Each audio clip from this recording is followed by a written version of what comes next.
Big Boss Malayalam season 6 live അപ്ഡേറ്റ്സിലേക്ക് സ്വാഗതം. ഇപ്പോൾ ജാസ്മിനും ഗബ്രിയും തമ്മിലുള്ള ഒരു ടോക്കായിരുന്നു കഴിഞ്ഞ ദിവസം രാത്രി ജയിൽ നോമിനേഷനിൽ വന്നത് ജാസ്മിനും ജിൻഡോയുമായിരുന്നു. അവിടെ കഴിഞ്ഞൊരു ഇൻസിഡന്റിന്റെ എക്സ്പ്ലനേഷനുമായിട്ടാണ് ജാസ്മിൻ ഗബ്രിയുടെ മുന്നിൽ എത്തുന്നത്. എപ്പോഴത്തെയും പോലെ ജാസ്മിനും ജിൻഡോയും കാണുമ്പോഴുണ്ടാവുന്ന ഒരു അടി ജയിലിൽ വെച്ചും ഉണ്ടായിരുന്നു. അപ്പൊ അതിന്റെ ഒരു എക്സ്പ്ലനേഷൻ ആയിട്ടാണ് ജാസ്മിൻ എത്തിയിരിക്കുന്നത്. അപ്പൊ ജാസ്മിൻ പറയുന്നത് ജിൻഡോ കിടക്കുന്നത് കൊണ്ട് തന്നെ ജാസ്മിൻ അതിൻ്റെ അകത്ത് കിടക്കാനുള്ളൊരു സ്പേസ് ഇല്ലായിരുന്നു. വളഞ്ഞു കിടക്കണം, അല്ലെങ്കിൽ ഇസഡ് പോലെ കിടക്കണം. ഇസഡ് പോലെയൊക്കെ എത്രാന്ന് വെച്ചിട്ടാണ് കിടക്കുക. രാവിലെ എഴുന്നേൽക്കുമ്പോഴേക്ക് എന്റെ കൈയും കാലും എല്ലാം പണിയാവും. അപ്പം ജിൻഡോയോട് ജാസ്മിൻ പറഞ്ഞു കുറച്ച് താഴോട്ടേക്ക് നീങ്ങി കിടക്കാൻ. അപ്പൊ ശരിക്കും ജിൻഡോക്ക് അവിടെ കിടക്കാമെന്നാണ് ജാസ്മിൻ പറയുന്നത്. പക്ഷെ ജിൻഡോ അതിന് തയ്യാറായില്ല എന്നാണ് പറയുന്നത്. ഇതെല്ലാം ജാസ്മിന് ജയിലിനരികിൽ നിന്നിട്ട് എഴുന്നേറ്റെല്ലാം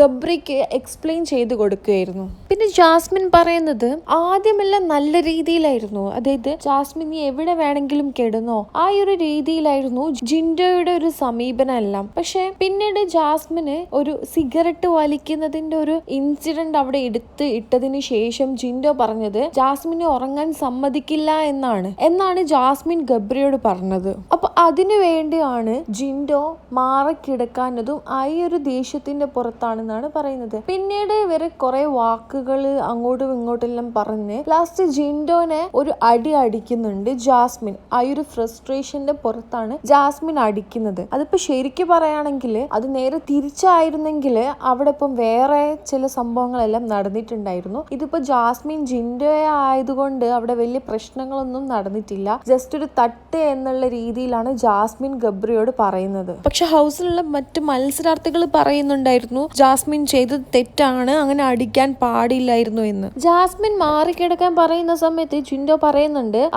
നിനക്ക് എ സിയിൽ കിടക്കാൻ വേണ്ടിയിട്ടല്ലേ, അങ്ങനെ നീ എ സിയിൽ കിടക്കേണ്ടതെല്ലാം പറഞ്ഞിട്ടാണ് അവിടെ ഒരു ഇഷ്യൂ ഉണ്ടാവുന്നത്. ആ ഇഷ്യൂ നടക്കുമ്പോൾ തന്നെ വീട്ടിലുള്ള മറ്റു മത്സരാർത്ഥികളെല്ലാം ജയിലിനടുത്തേക്ക് വരുന്നുണ്ട്. അതുപോലെ തന്നെ കുറച്ചു പേര് ജിൻഡോനെ സപ്പോർട്ട് ചെയ്തും കുറച്ചു പേര് ജാസ്മിനെ സപ്പോർട്ട് ചെയ്തെല്ലാം നിൽക്കുന്നുണ്ടായിരുന്നു. അപ്പൊ ഇത്രയും കാര്യങ്ങളെല്ലാം ജാസ്മിൻ ഗബ്രിയോട് സംസാരിക്കുമ്പോൾ ഗബ്രി ഒരു അക്ഷരം പോലും മിണ്ടാതെ എല്ലാം കേട്ട് നിൽക്കുകയായിരുന്നു. ശേഷം ജാസ്മിനോട് ഗബ്രി ചോദിക്കുന്നുണ്ട് നിനക്ക് എത്ര കിട്ടിയാലും പഠിക്കില്ലേ, ഇങ്ങരുടെ സ്വഭാവം അങ്ങനെയാണെന്ന് അറിയൂലേ, ഏത് സമയം വേണമെങ്കിലും മാറും, ഒരു ചാൻസ് കിട്ടിയാൽ അതിൽ ഗോൾ അടിക്കാൻ നിൽക്കുകയാണ്. ഇങ്ങനെ ജിൻഡോയെ കുറിച്ച് ഗബ്രി ജാസ്മിനോട് പറഞ്ഞുകൊണ്ടിരിക്കുന്നുണ്ട്. അതുപോലെ തന്നെ നിനക്ക് സഹതാപവും കണ്ണുചോരയും എല്ലാം ഉണ്ടാകും, പക്ഷെ അങ്ങനെയുള്ള ഒരു ആളല്ല എന്നെല്ലാം ഗബ്രി ജാസ്മിനോട് പറയുന്നുണ്ട്. ഈ ഒരു ലൈവില് നമുക്ക് ജിൻഡോയെയും കാണാൻ പറ്റുന്നുണ്ട്. ഇവർ ഇരിക്കുന്നതിന് പുറകിലായിട്ട് വെയിലത്തിരിക്കുകയായിരുന്നു ജിൻഡോ. അപ്പൊ ഇത് ഇന്നത്തെ ലൈവില് കാണിച്ചൊരു ടോക്കിംഗ് കാര്യങ്ങളാണ്. ഇന്ന് ഡ്രൈ ഡേ ആയതുകൊണ്ട് തന്നെ എപ്പിസോഡിൽ കാണാനുള്ള ചാൻസ് ഇല്ല, കാരണം ഇന്ന് ലാലേട്ടന്റെ എപ്പിസോഡാണ്.